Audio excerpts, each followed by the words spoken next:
All right, that is my cue.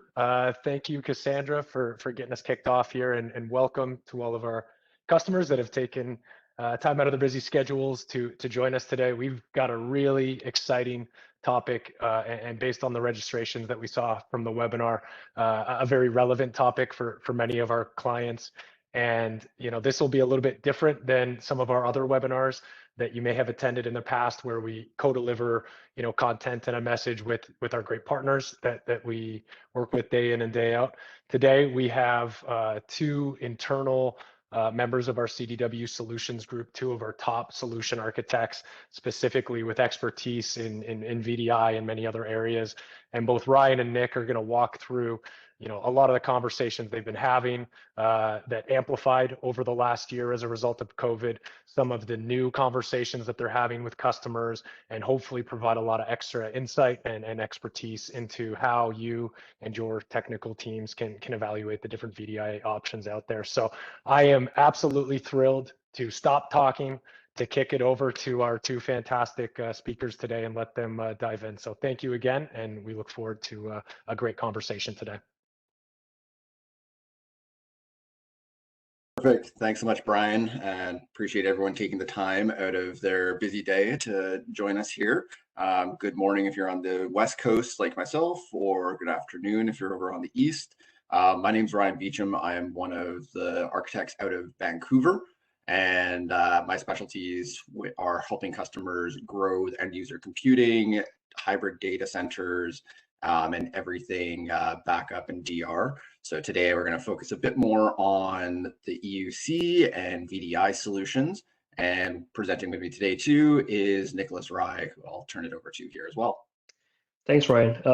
And thank you all for joining us here today. My name is Nicholas Rye, one of the cloud solution architect here at CDW Canada. I focus on Microsoft, Azure, Office 365, and just Microsoft technologies in general. So I support our customers in their cloud journey at any stages where they're at, whether they're just looking to explore cloud, already matured in cloud, and just cloud adoption. So happy to connect with you here in terms of just talking a bit on the VDI solutions and just the remote work from anywhere for our clients and your staff. Perfect. Thanks, Nick.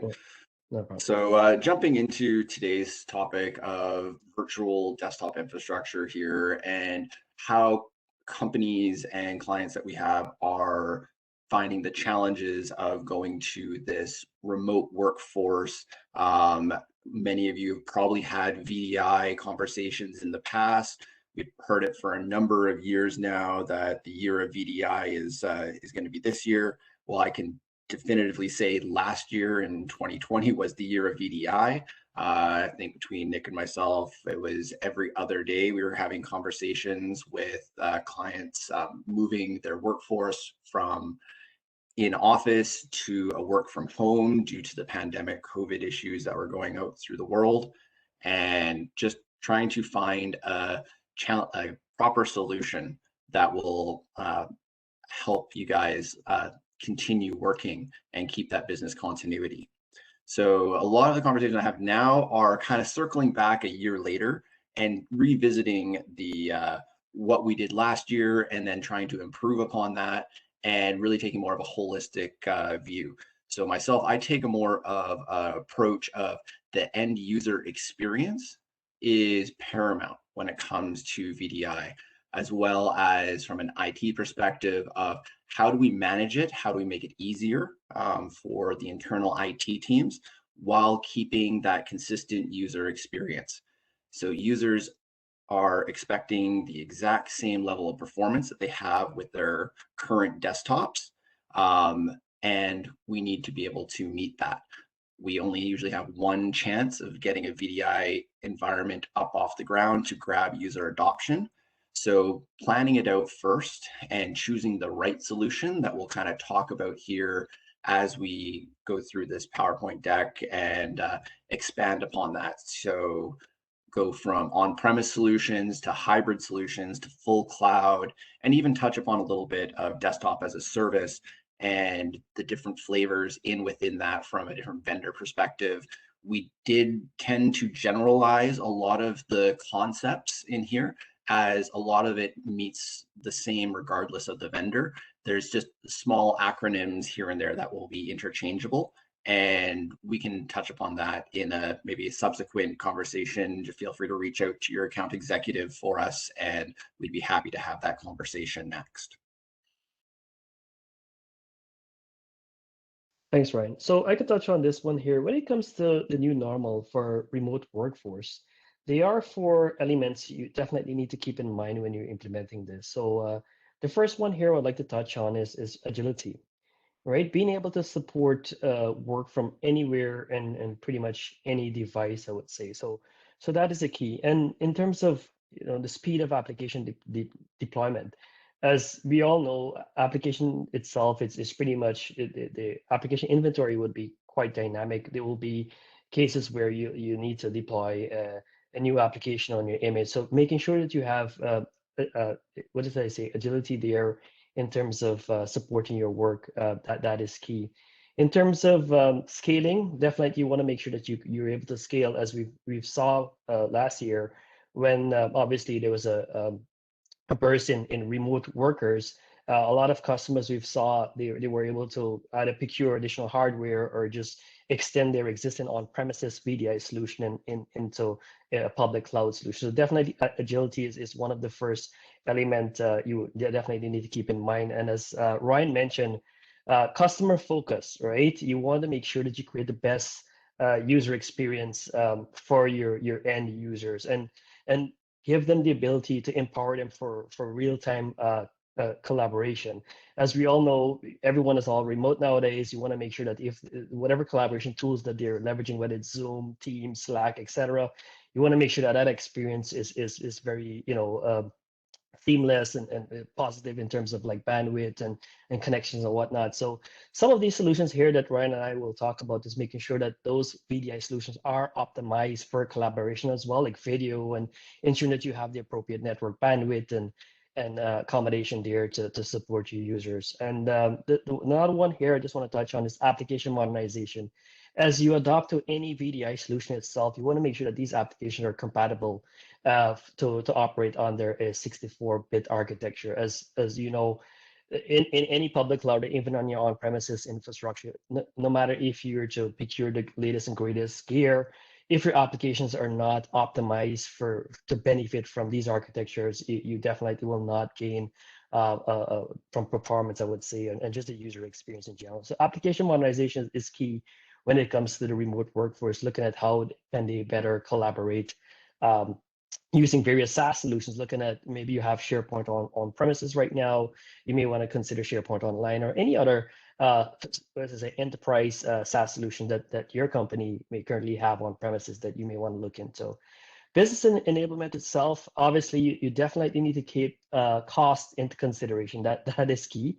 So, being aware of what that cost looks like if you're to run this on premises versus in the cloud, CapEx versus OpEx, and just real-time cost visibility and forecasting is key for pretty much any solution. So giving you that the visibility in terms of what your forecasted cost would be and based off of rate of growth and however your users are going to be engaged in leveraging this platform. And one more thing you just want to keep in mind that no matter what VDI solution you choose, there are ways that you could optimize that to reduce costs, whether even just simple as assessing your current licensing model for your current VDI solution, or even whether it's public cloud consumption as well. There are several ways that you could look into and optimize that based off of your user demand.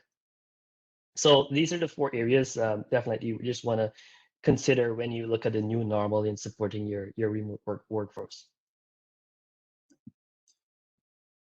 So typically here is like the first question I always ask in any of my meetings when we're talking about VDI is, what type of remote solution are you looking for? We really always hit that triangle that's out there of fast, easy, and cheap. However, I always add in a couple extra in here as well that should be really taken into account in this environment is, what's the best user experience? And this goes into that concept of on-premise versus cloud versus full cloud, smart work placement. Where are those back-end applications, and where is the best place to put these VDI workloads? Maybe you have a persistent desktop that you want to have for your internal full-time staff. That might not be the best option to place that in a public cloud vendor where it's always on and always running. You might be able to cost optimize by putting it into an on-premise solution and then have some contractors or temporary workers that come in that we can leverage a cloud offering, which will reduce that infrastructure initial cost, as well as spin it up, spin it down in an as needed basis. Also, what will work for most users?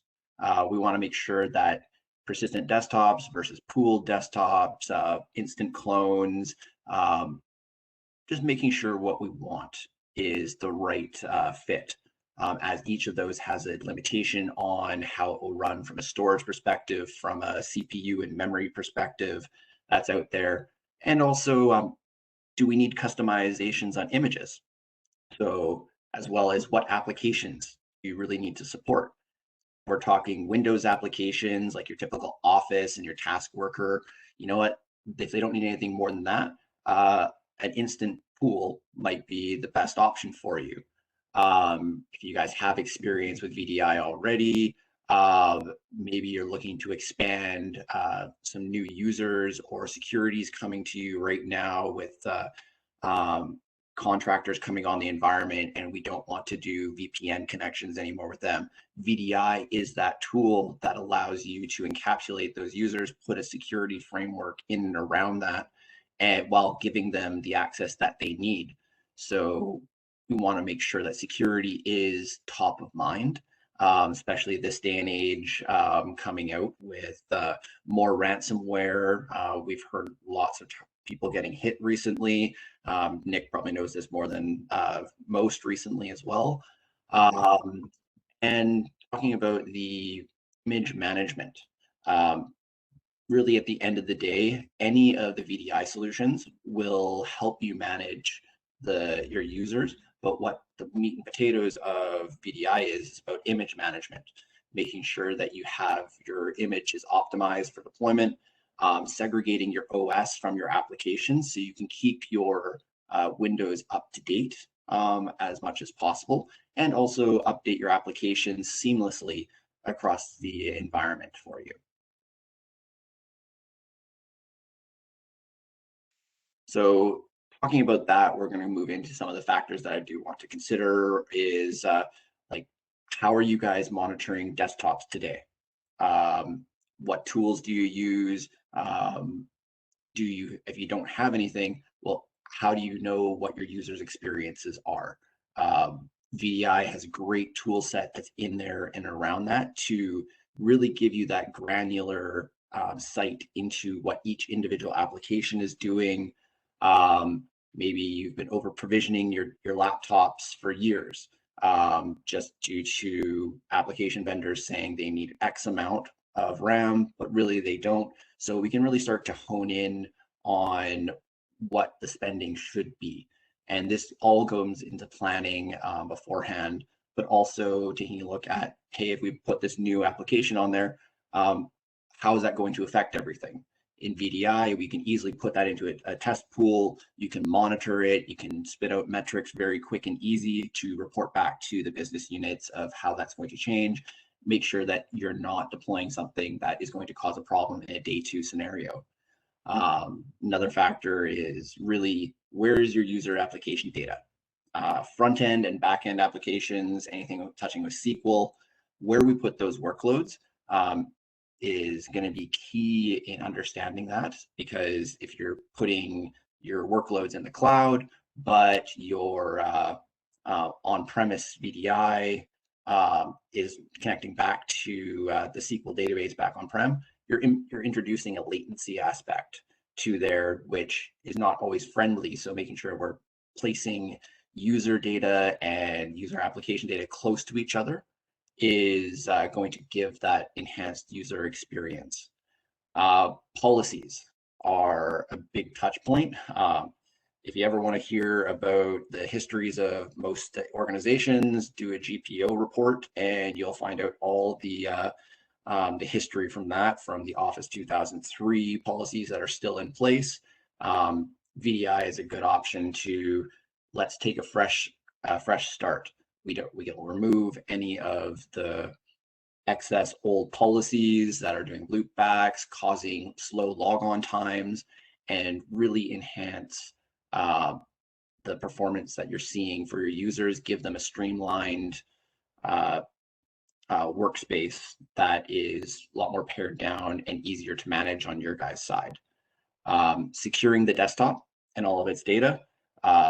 If you're running any type of persistent desktop pools, hopefully they're going to be encrypted for it to protect you against any ransomware. VDI gives you a consistency for it. So moving from managing multiple desktops through SCCM or whatever third-party tool that's out there, VDI will collapse all of that into typically, let's say if you have 5 business units of HR, legal, contractors, task workers, you can manage those 4 images very, very quickly, update a single gold copy, and redeploy out to all of your users. That is completely transparent in the back end for it. And also optimizations. As new versions of Windows come out, new applications, there's always going to be this optimization loop that you're going to want to go through to increase performance, get your users working faster, working on things that they really need to focus on, rather than logging trouble tickets about desktops that are not working correctly after a patch, Windows Patch Tuesday type of deal. So today we're going to really kind of break down into 4 environments, which is the typical on-premise VDI.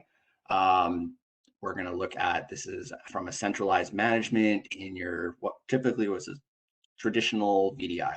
We're seeing a lot of customers shift to hybrid. Customers that were on VDI previously last year either went into a hybrid or even bursted into a full cloud model, just due to the sheer number of users that got onboarded in a very quick manner. So it gives you that flexibility and reduced infrastructure once we move into that hybrid model. And then customers that didn't have any VDI deployments and needed something quick to deploy, we'll touch upon some of the desktop as a service. This is great because it's no capital infrastructure costs. Like Nick was saying earlier, it gives you a high availability and high uptime due to the public cloud SLAs that are out there, as well as an automated expansion of resources. You set your number of users, they just expand and contract with the usage that they give you. There is a couple more challenges with the newer desktop as a service, which the traditional vendors have solved in and around picture quality, sound quality that's out there. Anyone that's deployed Teams into a VDI environment will probably have known this. Trying to do a Teams conversation through a VDI, there's a lot of caveats that go in and around there to make sure that sound quality and picture quality is not lagging as well. So benefits of on-prem hybrid cloud is, like we talked earlier, is going to be the consistent user experience for all across everything. It gives you the ability to tighten security as well. It takes your desktops from being out in the wild to a centralized area that allows you to put policies, securities, look into NSX for VLANs, that you can really kind of segment what these desktops are accessing that's in there and putting it in your data center. It reduces your troubleshooting footprint that's out there. You no longer have to send someone out to middle of nowhere or get them to send their desktop back in. You can just send a replacement to have a bank of replacement thin clients, laptops that are out there in the field that are all interchangeable, which enhances the productivity of your user workforce that's out there. It gives you a BYOD. You can have users connect from home PCs without the adding on VPNs, creating Swiss cheese of firewalls that have your nice four wall security, due to not knowing what's on those home PCs. We saw a lot of that with some of the laptop shortages last year.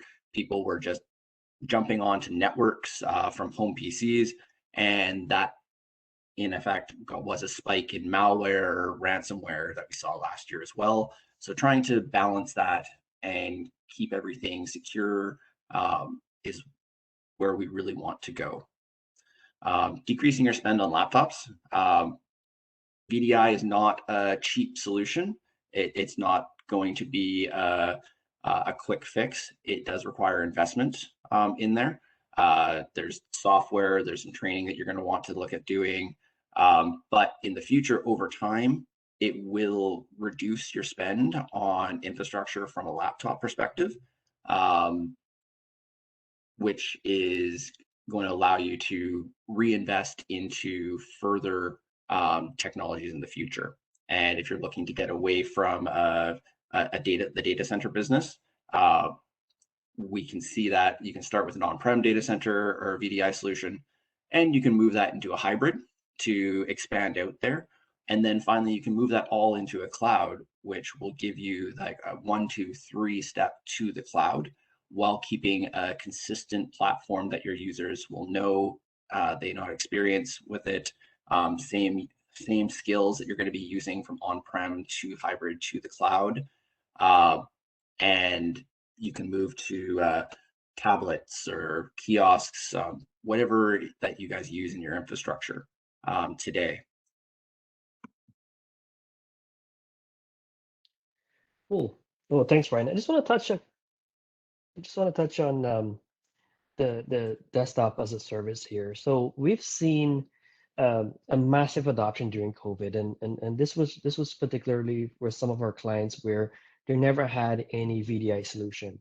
They never had any business continuity plan at that point. And when the pandemic hit, a lot of folks, went ahead and came to us and saying, "Hey, I do not have any VDI solution. All these desktops are in the office. I'm trying to procure laptops or desktops for remote workers. It won't be in time. It would be delivered in the next month or so, or within a few weeks." So we've seen a massive adoption with cloud, and all of the public clouds itself has their own DaaS offering. They're not all the same, but it's a similar architecture and a similar presentation as Ryan mentioned. It's all about the image. It's very simple and easy to deploy. So you don't need to procure any hardware or anything along those lines. Is I would say click, click, click next, but obviously it does require a little planning there. And one thing to keep in mind, you pay for the resources when need. So if it's it's just for seasonal, it's just for a particular for the next 6 months or so, you need these systems running. Whenever you're done, you could just shut them off or blow them away afterwards. You could destroy these virtual machine, these images after the fact. A couple of detractors I want to touch on here as well. Ryan did touch on it briefly. If these images that your users are leveraging for VDI, if they are some sort of integration to an on-premises application or integration or any sort of database that you're connecting to, that definitely will cause latency. So that's something you will want to keep in mind. I mean, yes, let's not just spin up cloud virtual desktops, but try to understand what applications are being presented to your end users and what sort of integration those applications tie back to any other third-party solutions that you may have or vendor or even on-premises services. And with regards to desktop as a service, fairly new. It's not that mature with regards to some other vendors who has been around in the market for quite some time, but they're still optimizing and innovating there as we progress and based off of users' feedback. And it is flexible. So keep in mind, it is flexible. You have the ability to deploy images globally. So one particular use case, I've worked with a global company where users or they weren't able to fly into Canada because of airport restrictions and whatnot. We were able to assist them in terms of deploying some of these images closest to their particular region. So they were able to connect into these desktop solutions, based off of geographic location and reducing latency latency. So you do have the ability to leverage any public cloud backbone network itself, and also the various data centers that are spread across the globe. So there are some definite advantages there when it comes to desktop as a service. So I just want to touch on that tremendous increase in the adoption itself, and not so fully mature, but this is a quick and easy way to just fast deployment time, flexible usage, just burst into the cloud. Let's deploy a net new solution just to accommodate our users now that everyone is all remote. And one other thing is it's all about the presentation of these images. You could access the desktop from pretty much any device, not only thin clients, as we all know, VDI used to be when you think about VDI, it's all about thin clients. Now you could access that from your tablet, your mobile phone, or even your personal desktop with the appropriate protocols, whether it's HTML5 or just an agent or app that is installed on your endpoint. So just definitely want to touch on that desktop as a service, massive adoption on this by leveraging the various public cloud providers. Great. So really, the next couple slides, really wanted to touch upon some of the high-level architecture of just what it looks like today from a different thing on-prem hybrid cloud. It's very want to generalize it as much as possible here, where we got users, some type of zone, usually a DMZ, and then an on-premise data center for it. So we typically have two types of use cases: your internal users versus external users, and this could be whether they're full-time staff just out of the office versus their internal. You always want to put a gateway appliance that's out there that is going to broker some of the initial logons. So it's in behind a firewall, it's protected. Usually these are port 80s, 443s that you're only going to have to open. We're not sending open usernames, passwords. We're not opening up VPNs that go directly from external directly into the on-premise data center, and just kind of segments that network. From the on-premise side, you're going to look at deploying like 1 or even up to 5 types of VMs to manage an on-premise solution. Typically, VMware with VMware Horizon or Citrix are the top 2 products that are out there. Speaking of last year, we probably did more VMware and Citrix deployments last year than we have in the last couple for it, where on-premise is still a reliable, great way of managing VDI. It gives you your data residency compliance requirements. It minimizes any of your latency that you have, for your applications. So your applications don't have to go out of the environment.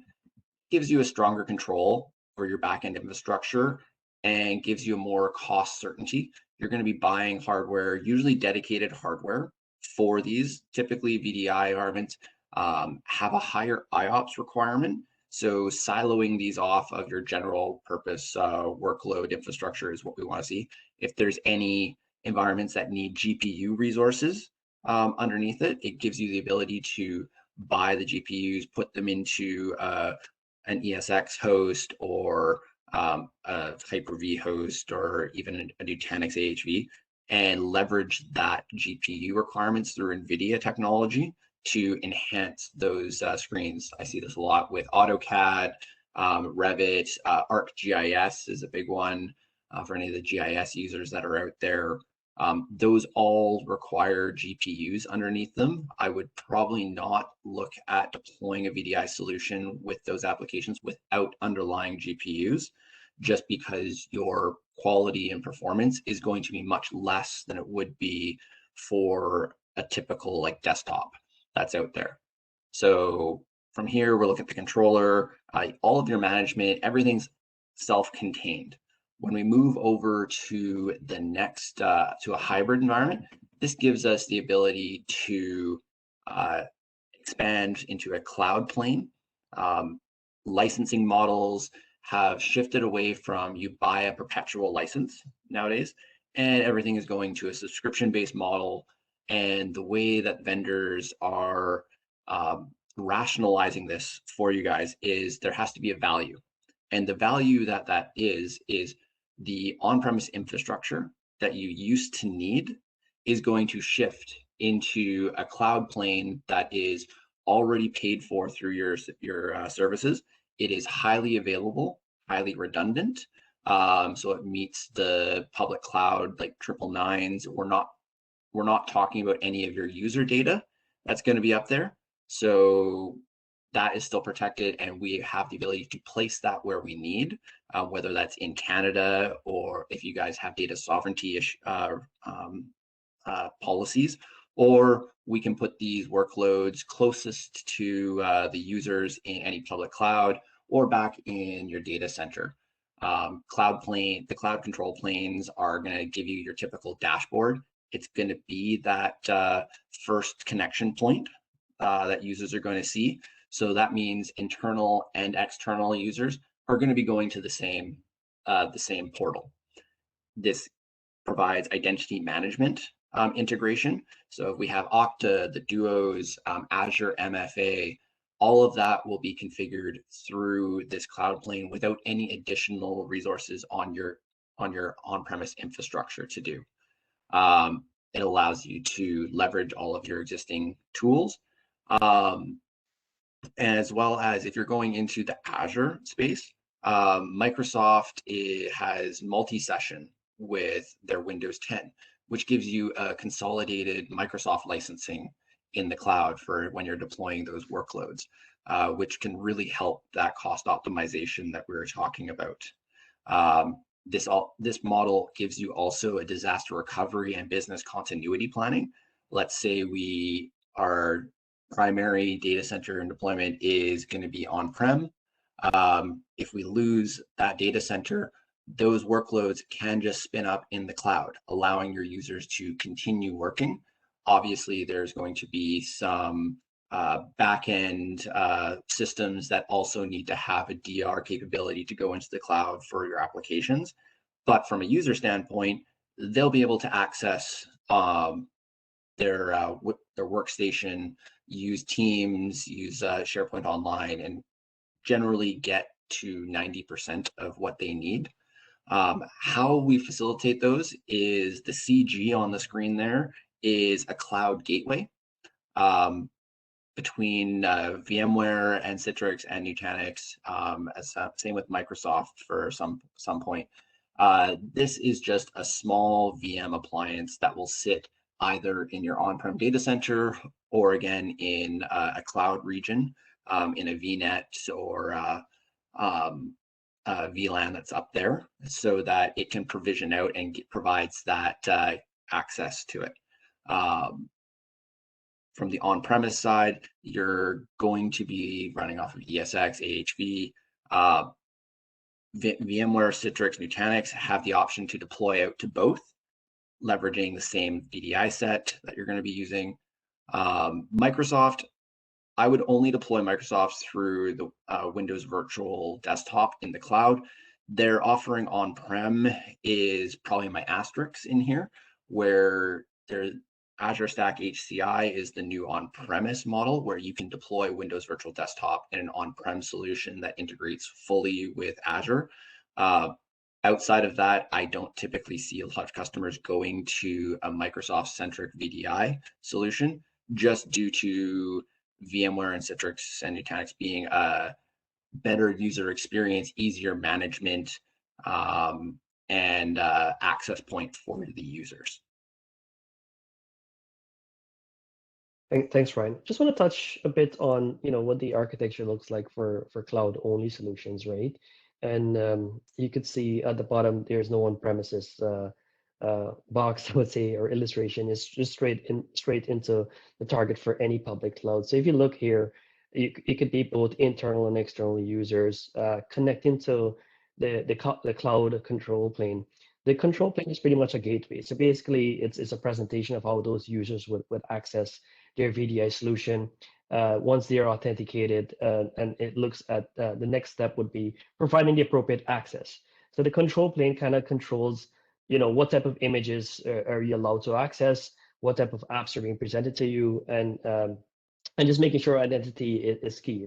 You've been presented, so your user authentication with multi-factor authentication at that point. So similar setup to as a hybrid model, but this would be a perfect use case when you're deploying a VDI solution net new. All the vendors have their own flavor. You have the Citrix Cloud, you have VMware Horizon on Cloud, Nutanix as well. Has their own solution. Microsoft has their native WVD solution.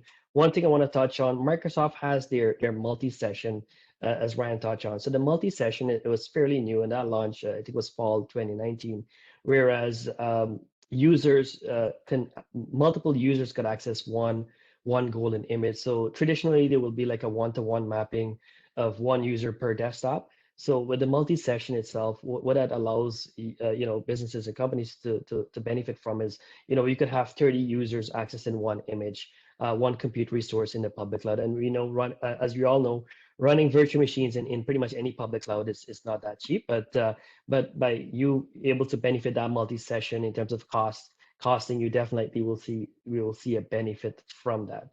It is global, so as I mentioned earlier, the you have the ability to choose your public cloud of choice. So that could be AWS, it could be GCP, and even Microsoft Azure. All of the public cloud has their native VDI solution, as well as you could integrate that with Citrix Cloud and VMware Horizon, and even Nutanix as well. So definitely cloud only solutions would be perfect in terms of greenfield deployments.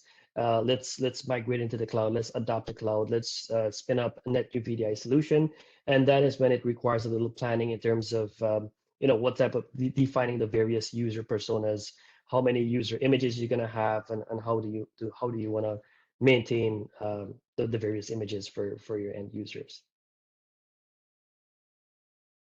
One thing I just want to touch on here quickly, and security is paramount for any solution that you implement in your environment. So I just want to highlight, and just for awareness, what are some of I see that there's a long laundry list, but I just want to highlight a few here. Just minimal viable product in terms of what can you implement to ensure that your VDI solutions are secure. Cyber attacks is happening every day as we speak, right? And now we've seen an increase there in terms of end user attacks. A lot of cyber attacks, they're on malware, ransomware on their personal devices, whether it's your own laptop or even if it's a VDI solution. So maintaining that zero trust model is key. As Ryan mentioned, making sure that you have that network segmentation of where you want to place these virtual desktop, whether it's within internally on your network, or you want to have it in a separate segment itself, following through a network, firewall itself, firewall appliance for that east and west traffic. So I want to touch on here quickly, just making sure, and some of you may already be familiar or have these best practices implemented on your current VDI solution, but just want to highlight these areas. But just want to make sure that any services that you've leveraged, whether it's a SaaS solution or your VDI, just making sure multi-factor authentication is there, making sure you have an antivirus on these images, whether it's a physical laptop or even VDI. Ensure audit logs is there. Logs is key. You want to make sure that if a user log into these images, those events are being tracked in terms of what those actions are. Maybe you may need to audit these logs for just compliance reasons. Making sure that if there's any inactive and disconnection policies, any VDI solution itself, we've seen a lot of users would just leave the systems itself running, and I'm guilty for this as well, where I typically would log off my VDI, but just making sure that those inactive sessions are disconnected, because whatever VDI solutions you've chosen with and to proceed with regards to your deployment, you want to make sure that these policies are enforced so that those systems could gracefully shut down whenever they're not in use. And making sure least access privilege here, you want to ensure that those users does not have administrative rights on those images to install any specific applications, where those images will be a sprawl in terms of what is installed on those images itself. Making sure that the patches and updates are handled appropriately, and you have a specific process in place, I would say. They are native patching solutions where based off of the vendor itself could automate and fully patch these systems when they're not in use. And as Ryan mentioned, you could push that golden image out to the various other desktop pools or host pools that you have for your end users. And one other thing I want to touch on here, data security is key. Data leakage as well. So you just want to make sure that whenever they access these images, for your end user, they're not able to copy, files and from that golden image, any corporate data or sensitive data to their personal systems. So you're just making sure that data transfer is being blocked and whatever they're working on, there's no print, screen capture, and file level copy between your sessions. And last but not least, you just want to make sure your disks are encrypted. So whether it's running on premises or in the public cloud, you just want to make sure that these images, whether there's the persistent desktops as well or non-persistent, you just want to make sure those images are encrypted. And security is key nowadays when it comes to any solution that you've adopted. Great. So just wanted to touch upon this, like the CDW methodology here for it. We typically go through a fairly structured plan when we're looking at VDI deployments, and this goes into either greenfield or into brownfield environments. So on like the left-hand side, like we got our typical EUC deployments for on-prem, hybrid, cloud, desktop as a service.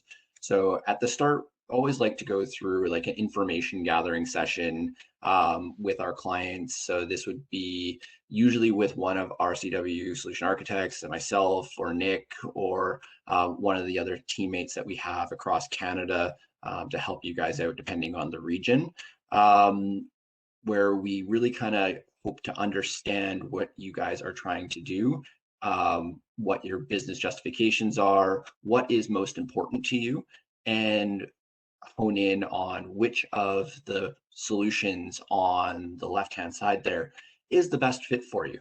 And this might mean that you're already in a current VDI deployment, but we still want to run through this and see if, like, where are you guys going with your VDI? Maybe you're coming up to end of life on some hardware, and we're making that decision now of, do we go hybrid? Do we go full cloud? Let's jump on a CDW call and focus on what is best for you guys. So once we hit that information session, and we will then start to develop a plan. And this is very much important. Plan again, and keep planning. The more you plan, the smoother your project will be going forward.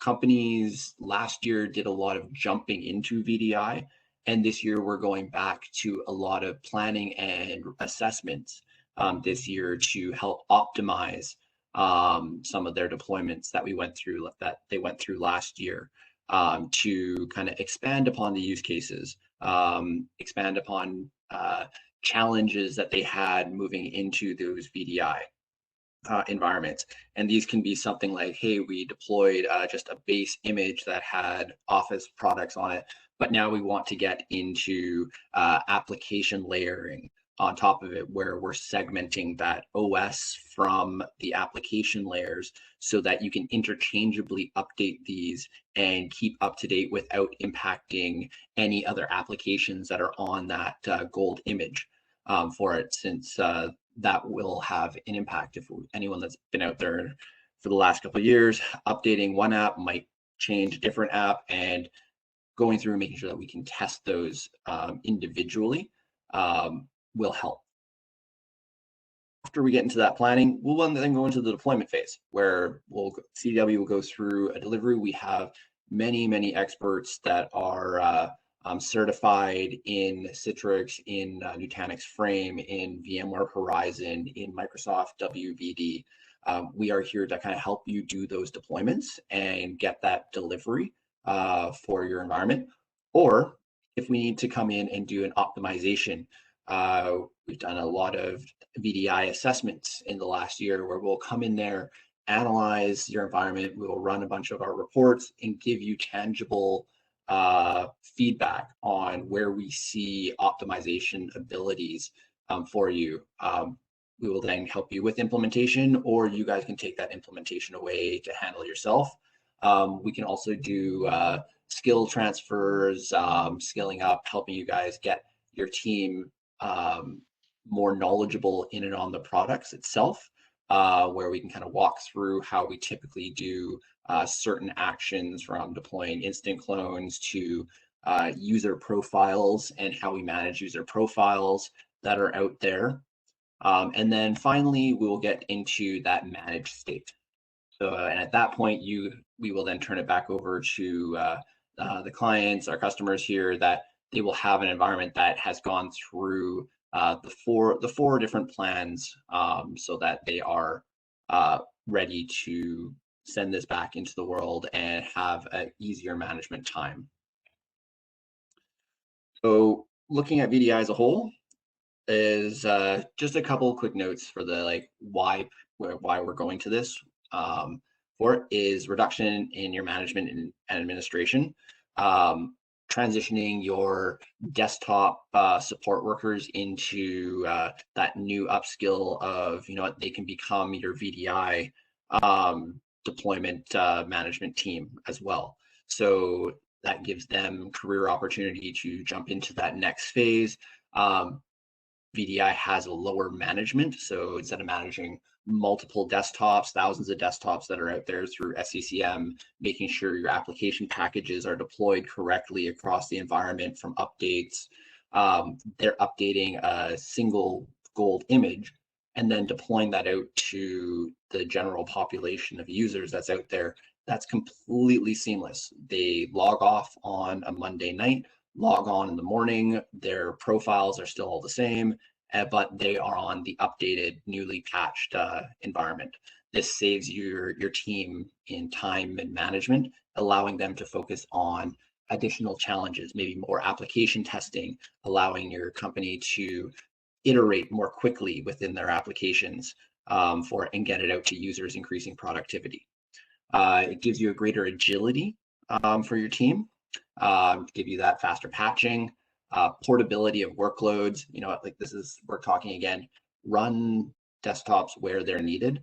As we're moving into this hybrid cloud and more adoption of the public cloud, it's not going anywhere. We're seeing workloads shift and making sure those workloads are accessed where they need to be, giving that low latency requirements and user experience. That will help you guys in the long run. Scaling is, Nick has touched upon this. Last year was all about scaling when all users had to go home. Having that ability to buy a piece of hardware really quick, expand out to the new users that are on it, or in most cases, leverage public cloud to quickly expand out in minutes, an extra 1,000 users into a cloud environment. And it just aligns better with your security postures and application development for it. So 3 things that I really want to take away for everyone here joining the conversation today, and again, I appreciate everyone taking the time today, is plan longer and deploy quicker. Take the time to really go to all of your business units, understand the applications, the challenges that they have today, and take note and plan where these need to go. Look at the tools that you need to manage. Take a look at any type of monitoring and metrics that you might want to employ in the environment. Make sure that consistent user experience for it. I can't stress this enough when we're talking about VDI is user experience. We want that common look across all the platforms. So regardless of whether a user logs in today at an on-prem, over the weekend, we shift to a cloud model, that look and feel should be the same. And the way that we do that is through that Windows image management for it, so that we can deploy these where they need to go and have that portability. This will also then decrease any downtime for users. Laptops going in for repairs, someone spilling a glass of water on it, you know what? You can interchange out a laptop and we don't have to worry at all about what the user data was on that laptop. They just log in exactly the same and they're working again in minutes. I like to choose simple solutions over complex solutions. And this is really just focus on what's important for you guys. Optimize whenever you can and avoid overly complex designs that can impact performance. So this is just the place workloads where they need. Layering on a VMware or Citrix onto Windows Virtual Desktop multi-session that gives you a quick, easy, simple solution that enhances your user experience. And lastly here is just at CDW, we really want to mature the relationship with our customers. CDW typically has been seen as like a cost center. You're coming to us to buy a piece of hardware, buy some software. We really want to shift that thinking from a tactical relationship into an enabler for it, where leverage our CDW solution architects. We are here to walk through any business challenges, technical limitations, vendor independent assessments that are out there for you to give a real world example of work that we've been doing with our clients. We touch upon all of the products that we talked about today so that we can really kind of dive into what is the best solution for you guys and so that you can reach your goals. And then finally, after working with us a couple times, we're moving to a trusted advisor where you're really coming to us to help make business decisions. You're looking at the CW SA team as part of your team to help you guys drive direction, come to us for a thought leadership on what we're doing in leveraging VDI, modern management, Kubernetes, AI, ML. We have experts in all the field as well as security, networking. We're here to help you guys wherever we can, and we are always available just for a friendly chat on ask us about a certain product. We have people that are skilled, up to date on all of that, and we're here for you. I'd like to kind of just take a quick thank you to the sponsors that we had for the chat today, VMware, Citrix, Nutanix, and Microsoft. These are our 4 go-to products that are in the EUC VDI space. They are great to work with, lots of options from licensing to work with you and the team and help figure out where those workloads will go. At this time, I'll kind of turn it over to any questions that you guys have. Feel free to put them into the chat and Cassandra can kind of read them out to us. Hey, Ryan, so I don't have any questions yet, but I'll let you know if any come in. Great, thank you.